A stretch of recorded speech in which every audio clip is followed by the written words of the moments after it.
नमस्कार व्यूअर्स, आपका स्वागत है रेडियो द्वारका में। आज हम आए हुए हैं मैक्स हेल्थ केयर में शालीमार बाग में और मेरे साथ हैं doctor Silky Jain. Doctor Silky senior consultant हैं पेडियाट्रिक हेमेटोलॉजी, ऑन्कोलॉजी और बोन मैरो ट्रांसप्लांट की। डॉक्टर सिल्की, आपका बहुत बहुत स्वागत है। आपका बहुत बहुत धन्यवाद विशाल जी कि आपने ये इनिशिएटिव लिया।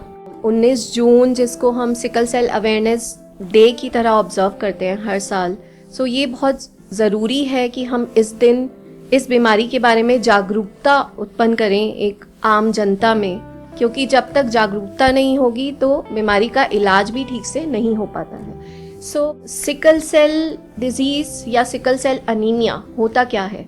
जैसा कि आप लोगों ने थैलेसीमिया के बारे में अक्सर सुना होगा, लेकिन सिकल सेल अनीमिया की बात हम उतनी नहीं करते जितनी हम थैलेसीमिया की करते हैं। उसी तरह से सिकल सेल अनीमिया में भी हीमोग्लोबिन का ही डिफेक्ट होता है, जिससे कि हमारा नॉर्मल हीमोग्लोबिन सिकल हीमोग्लोबिन में कन्वर्ट हो जाता है। ये डिफेक्ट हीमोग्लोबिन के जीन में होता है। जब जो दो जीन्स की कॉपी हमारे शरीर में होती है, हर एक जीन की 2 कॉपीज होती हैं, तो जो हीमोग्लोबिन का जीन है, अगर उसकी दोनों कॉपीज डिफेक्टिव होती हैं और उसमें सिकल सेल का डिफेक्ट होता है, तो उससे होमोजाइगस सिकल हो जाता है, जिसको हम सिकल सेल अनीमिया बोलते हैं। That is the most severe form of sickle cell anaemia. लेकिन अगर उसमें से एक ही जीन डिफेक्टिव है, एक जीन माता से आता है, एक जीन पिता से आता है, अगर एक ही जीन डिफेक्टिव है और एक नॉर्मल है, तो उस केस में हम पेशेंट को कैरियर बोलते हैं। एक्चुअली वो पेशेंट नहीं होते, वो नॉर्मल ह्यूमन बींग्स की तरह होते हैं। उनकी कोई लाइफ इस चीज़ से अफेक्ट नहीं होती, थोड़ा बहुत हीमोग्लोबिन कम रह सकता है, लेकिन उससे उनकी रोज़मर्रा की ज़िंदगी पे कोई ज़्यादा फर्क नहीं पड़ता। ये होता है sickle cell anaemia. Sickle cell anaemia से जो डिफेक्टिव हीमोग्लोबिन पैदा होता है वो बहुत स्टिकी होता है या चिपचिपा होता है। तो ये जो हीमोग्लोबिन के कण होते हैं, सिकल हीमोग्लोबिन के, वो आपस में चिपक के लंबी सी चेन्स बना लेते हैं हमारे आरबीसीज या रेड ब्लड सेल्स के अंदर। इस कारण जो हमारी आरबीसीज की शेप है, वो नॉर्मल शेप जो बायकॉन्केव होती है, उसको बदल के वो सिकल शेप के हो जाते हैं। उसी से इस बीमारी का नाम दिया गया है, जिसको हम सिकल सेल अनीमिया बोलते हैं। सिकल मतलब आप कह सकते हैं सी शेप, या जो हंसिया होती है जो हमारे किसान यूज करते हैं फसल काटने के लिए, वो सिकल होता है। This is what is sickle cell anaemia is. Doctor Silky, एक चीज़ बताएं, इसका सबसे पहले हम बात करते हैं कि कारण क्या होते हैं। कारण जैसे कि मैंने बोला कि ये जेनेटिक ब्लड डिसऑर्डर है। जेनेटिक मतलब कि ये हमारे हीमोग्लोबिन के डीएनए में हुए एक विकार से पैदा हो जाता है और ये इनहेरिटेड होता है, मतलब हमें अपने माता पिता से ही ये मिलता है। इसका कोई एनवायरमेंटल या फिर वातावरण के कारण नहीं होता, खाने पीने से कोई डिफेक्टिव या फिर पोल्यूशन से, ये सब इसके कारण नहीं है। जितनी भी जेनेटिक बीमारियां हैं उनके ये कारण नहीं होते, और ये प्योरली एक जेनेटिक ब्लड डिसऑर्डर है। तो क्या डॉक्टर सिल्की, मैं ये समझूं कि अगर प्रेगनेंसी से पहले ब्लड टेस्ट कुछ अगर इसके होते हो, कुछ टेस्ट होते हो, उनको करा के इसको एटलीस्ट रोका जा सकता है? जी, ये बहुत ही अच्छा सवाल है और ये बहुत ही इम्पोर्टेंट पॉइंट आपने रेज किया।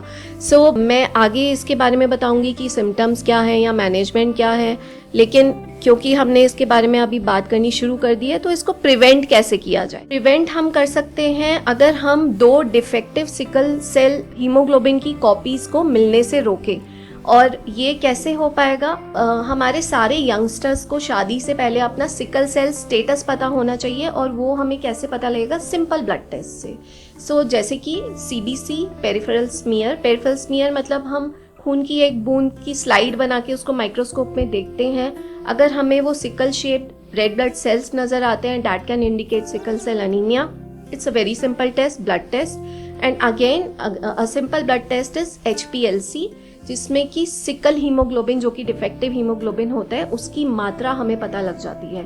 और अगर मान लो कि ऐसा है, हमें पता है कि मदर फादर दोनों ही सिकल सेल कैरियर हैं और 25% चांस है कि बच्चा भी सिकल सेल अनीमिया हो सकता है, मतलब दोनों कॉपी डिफेक्टिव हो सकती हैं, तो उस केस में जब बच्चा पेट में होता है 8 से 10 हफ्ते का, तब एक जांच करके ये पता लगाया जा सकता है कि वो अफेक्टेड है या नहीं है। अगर वो अफेक्टेड है तो फैमिली अप्रोप्रिएट डिसीजन ले सकती है कि whether they want to continue with the pregnancy और डॉक्टर सिल्की, हमने बात की प्रिवेंशन की, बात की हमने कॉजेज़ की बात की। अब मान लीजिए ये दोनों स्टेज को हम पार कर गए और हम सिम्टम्स कैसे पता चलते हैं कि इस बच्चे को ये प्रॉब्लम है?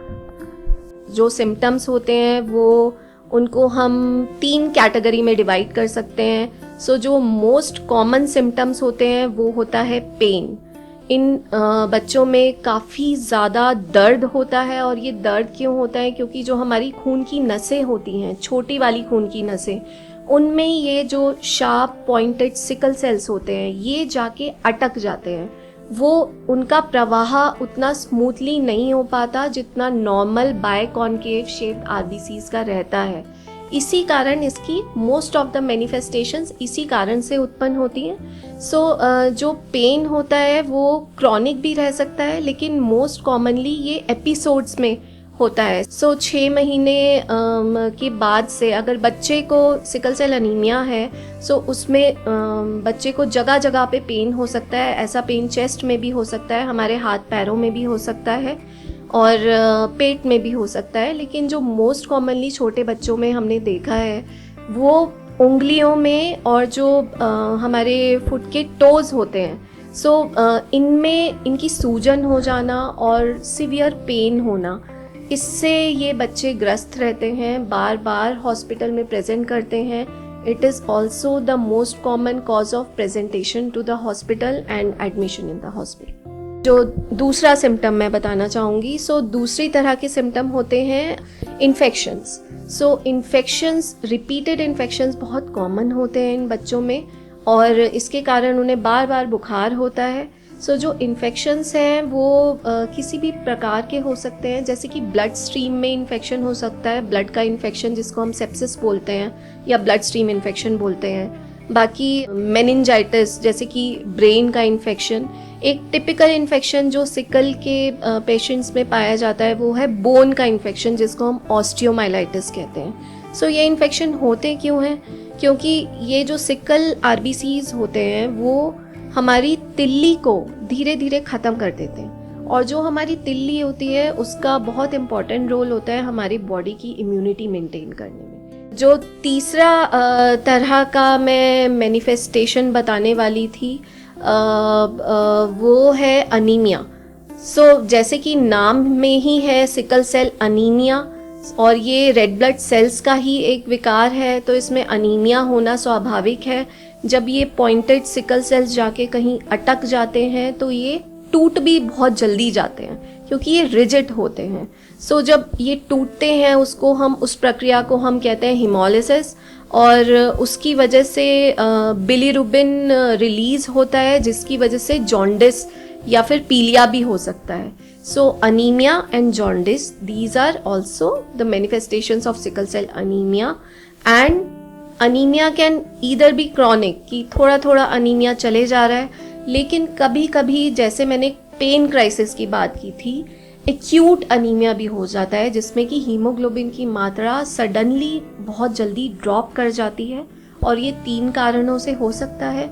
या तो हीमोग्लोबिन बनना ही बंद हो गया बोन मैरो में, कुछ वायरल इन्फेक्शन जैसे पार्वोवायरस की वजह से, या फिर बहुत सारे सिकल आरबीसीज स्प्लीन में जाके अटक गए, तो वो एक बैग की तरह स्प्लीन के अंदर उसमें इकट्ठे हो जाते हैं, जिसकी वजह से बाकी खून में खून की मात्रा कम हो जाती है।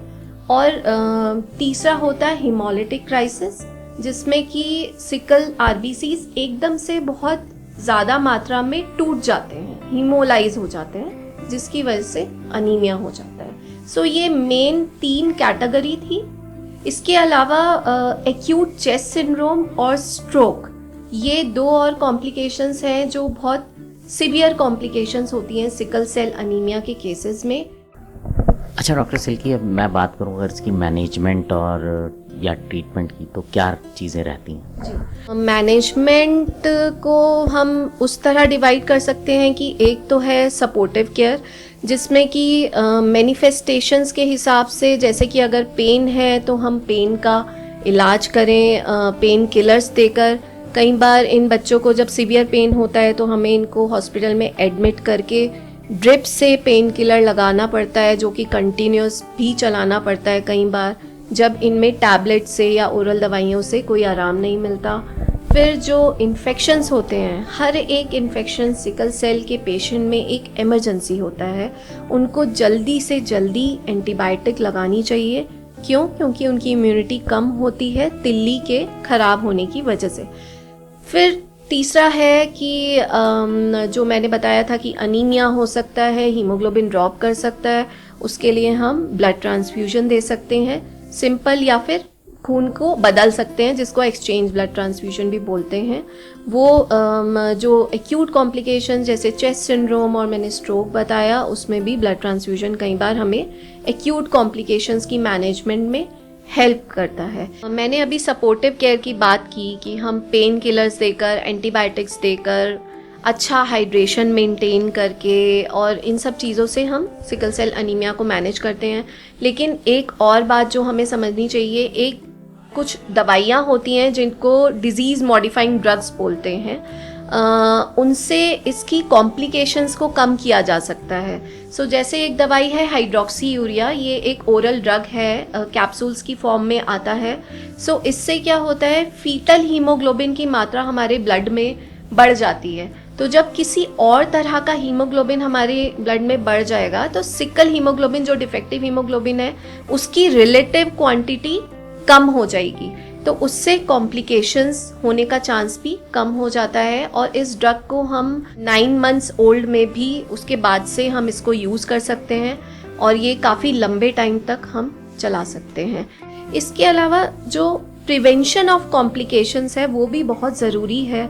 सो हम कॉम्प्लिकेशंस को प्रिवेंट कैसे कर सकते हैं, उसके लिए हमें पहले ये समझना ज़रूरी है कि ट्रिगर्स क्या हैं, कि पेन क्राइसिस होने का ट्रिगर क्या है। सो कुछ इम्पॉर्टेंट ट्रिगर्स हैं जो हमें पता होने चाहिए, जैसे कि ठंड के मौसम में, जैसा कि मैंने आपको बताया कि पेन इसीलिए होता है क्योंकि सिकल सेल जाके अटक जाते हैं छोटी ब्लड वेसल्स में।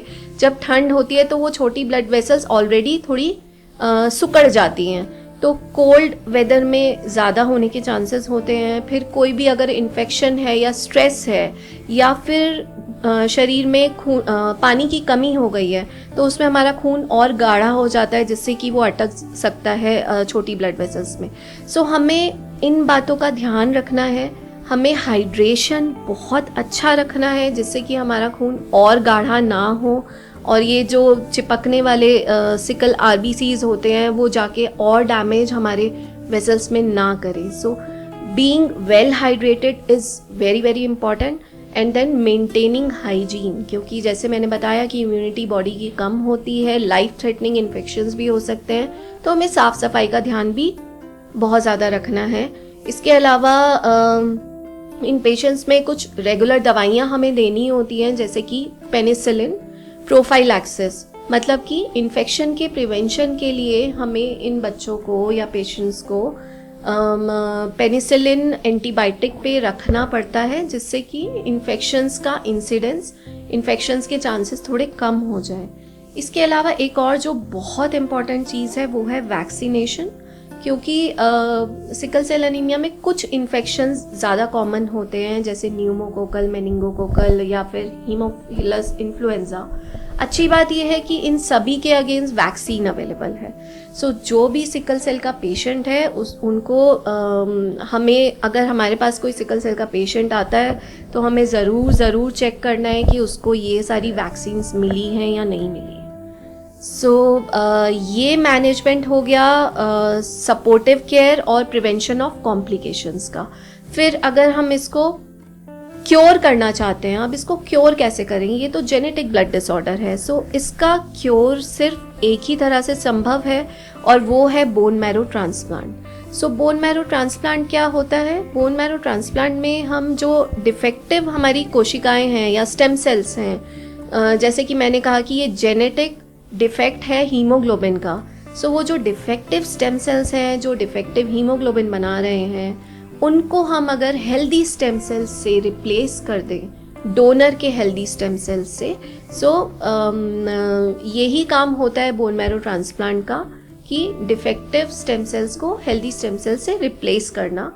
यही इसी तरीके से हम इसको लाइफ लॉन्ग क्योर हम इसका कर सकते हैं। सो बोन मैरो ट्रांसप्लांट की बातें भी आजकल काफ़ी ज़्यादा होने लगी हैं। क्योंकि सपोर्टिव केयर हमारा इम्प्रूव हो गया है। ऑल्दो ये बहुत इंटेंसिव प्रोसीजर है, मैं मानती हूँ, लेकिन क्योंकि सपोर्टिव केयर हमारा इम्प्रूव हो गया है, एंटीबायोटिक्स इम्प्रूव हो गई हैं, हमें पता है कि जब बच्चा बीमार होगा तो उसको हमें मैनेज कैसे करना है, ये चीज़ें हमें अब बेटर पता हैं। तो एक तो इस वजह से, और बाकी इसकी तकनीकें, जो टेक्निक्स हैं जैसे कि हैप्लो या हाफ मैच ट्रांसप्लांट की भी, वो भी बहुत इम्प्रूव हो गई है। सो जो मैच डोनर है वो सिर्फ 25% ही मिलने का चांस होता है, बाकियों में हमारे पास अप्रोप्रिएट डोनर अनफॉर्चुनेटली मिलता नहीं है। लेकिन सिकल सेल अनीमिया में इवन हाफ मैच ट्रांसप्लांट के भी रिजल्ट्स उतने ही अच्छे हैं आजकल जितने कि मैच सिबलिंग ट्रांसप्लांट के होते हैं। और हाफ मैच ट्रांसप्लांट हमारे पास रेडिली अवेलेबल होता है, क्योंकि जो मदर या फादर है या फिर जो भाई या बहन है वो ऑटोमेटिकली पेशेंट से हाफ मैच तो होते ही हैं। सो अगर जिस भी पेशेंट में ये मैनिफेस्टेशंस बार बार हो रही हैं, जो मैंने सिम्टम्स आपको बताए, कुछ सिवियर सिम्टम्स हैं जैसे स्ट्रोक या फिर एक्यूट चेस्ट सिंड्रोम, तो कुछ इंडिकेशंस होती हैं जिन पेशेंट्स में हम ट्रांसप्लांट करते हैं। सारे पेशेंट्स को ट्रांसप्लांट की ज़रूरत नहीं होती, ये भी समझना ज़रूरी है। धन्यवाद डॉक्टर सिल्की, आपने बहुत ही अच्छी जानकारी दी है। उम्मीद करते हैं कि जो ये अवेयरनेस है सिकल सेल की, ये ज़्यादा से ज़्यादा लोगों पे तक पहुँचे। और जैसा कि आपने भी कहा और हम हमेशा कहते हैं कि अवेयरनेस बहुत सारी चीज़ों को प्रिवेंट कर सकती है और बहुत सारी बीमारियां प्रिवेंशन से रोकी जा सकती हैं, जिसमें थैलीसीमिया भी है और सिकल सेल भी एक इस तरह की ही बीमारी है। तो ये जब आपसे विदा लेते हैं, बने रहें रेडियो द्वारका से।